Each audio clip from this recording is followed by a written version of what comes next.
Olá! O vídeo de hoje vai ser sobre o valor do dinheiro no tempo. Em finanças, nós temos uma grande preocupação com a intermediação financeira. E esta lida com duas situações: postergar a satisfação e atender ao desejo imediato. Então, postergar a satisfação é eu abrir mão da minha necessidade naquele momento, acumular recursos para conseguir adquirir futuramente aquilo que eu desejo, aquilo que irá trazer uma satisfação no consumo. E atender ao desejo imediato seria eu abrir mão de poupar, já tentar adquirir o bem para atender minha satisfação e ter o compromisso de honrar uma dívida futuramente. A intermediação financeira, então, ela vai lidar com essa situação de intermediar entre os poupadores com os tomadores de recursos. A economia ela é muito grande, né? Então ela tem pessoas que estão interessadas em poupar, em não satisfazer todos os seus interesses, ou pelo fato simplesmente delas terem recursos sobrando. E tem pessoas que muitas vezes têm mais necessidades do que a quantidade de capital disponível para pagar todos os desejos que ela tem. As operações financeiras, elas vêm dentro do mercado financeiro ajudar a, a fazer com que os poupadores eles se interessem em abrir mão do seu desejo imediato para poupar e também para que aqueles que querem terem seus desejos atendidos naquele momento, ele se sinta compensado em ter que pagar um pouco mais no futuro para ter seu desejo realizado naquele momento, tá? É por isso, por exemplo, existe o crédito, né? Hoje existem diversas formas de crédito para diversos públicos e assim também existem diversas formas de investimento. Imagine uma situação que um amigo seu te pedisse 10 mil reais emprestados. Você acharia justo, razoável que ele te devolvesse os mesmos 10 mil daqui a um ano? Do ponto de vista financeiro, não. Porque na intermediação financeira, para eu abrir mão de passar para um terceiro um capital que eu tenho sem receber nada em troca, isso não acontece, tá? Em condições normais, em condições de intermediação financeira. E por que isso não acontece, né? Quero me justificar aqui, que eu disse que, do ponto de vista financeiro, eu não vou emprestar para o meu amigo 10 mil reais para ele me pagar os mesmos 10 mil reais daqui a um ano, tá? Porque existe risco. Eu tenho o risco dele não me pagar. Ele pode ficar desempregado, né? Pode acontecer alguma coisa que naquele momento que nós estávamos negociando, a gente não saberia se poderia acontecer ou não. Tem a questão da utilidade, tá? Talvez se eu emprestar o dinheiro para ele e ele me devolver os mesmos 10 mil reais, aqueles 10 mil reais ele não vai ser útil para aquela finalidade que satisfaz os meus interesses, que satisfaz o meu desejo de consumo. E tem a questão da oportunidade. Se eu deixar os 10 mil reais com meu amigo, eu posso estar ali perdendo diversas oportunidades. Então, para compensar o risco, para compensar a utilidade e para compensar a oportunidade, o mercado financeiro ele tem estruturas, ele usa do cálculo financeiro, que ele usa da matemática financeira, para tornar o mercado atraente tanto para o investidor quanto para o tomador de recurso.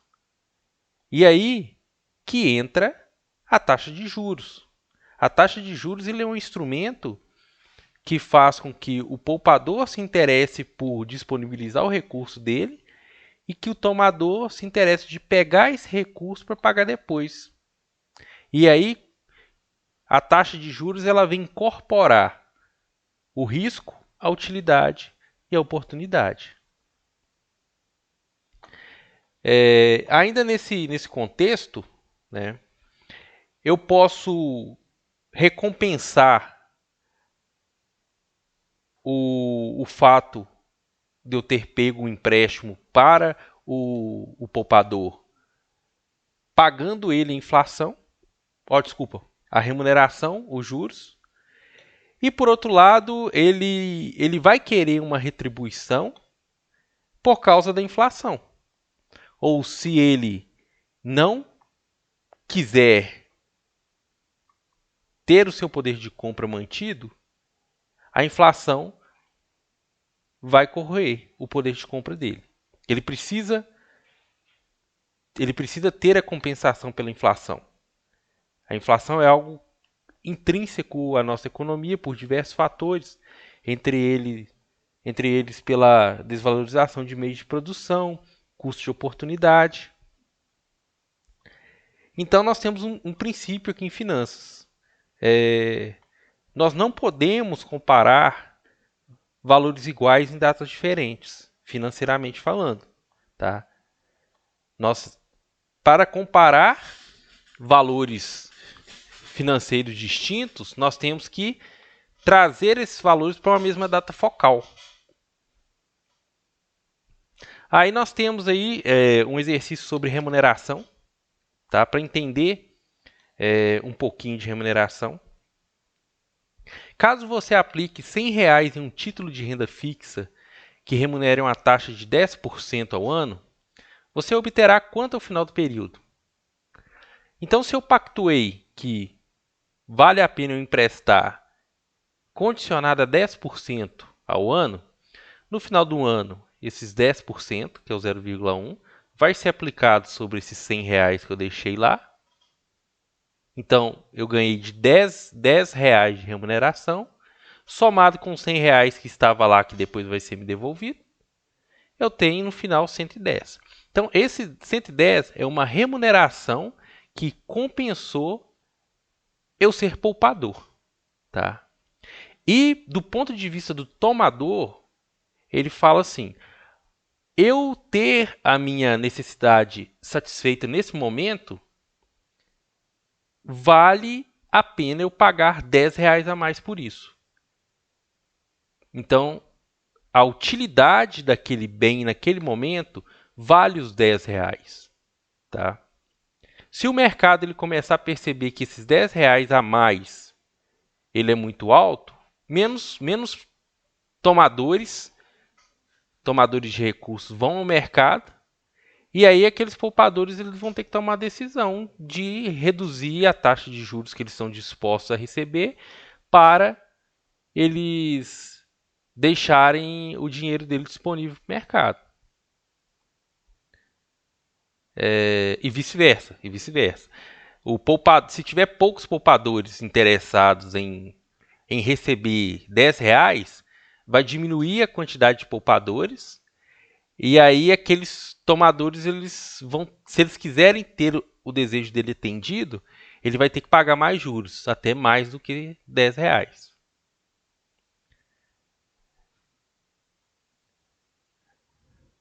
E aqui um exercício sobre inflação, para a gente terminar esse vídeo, tá? Que já está chegando aí os 10 minutos. Imagine que a inflação ao longo de um ano foi equivalente a 8%. Considere que você manteve guardado em sua casa um montante equivalente a R$100. Após um ano, qual o poder aquisitivo atualizado?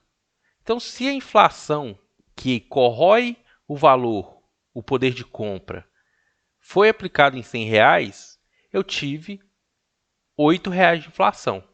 Logo, 100 menos 8, R$ 92. R$ 92 é o poder de compra que eu tenho a partir de agora por causa da inflação.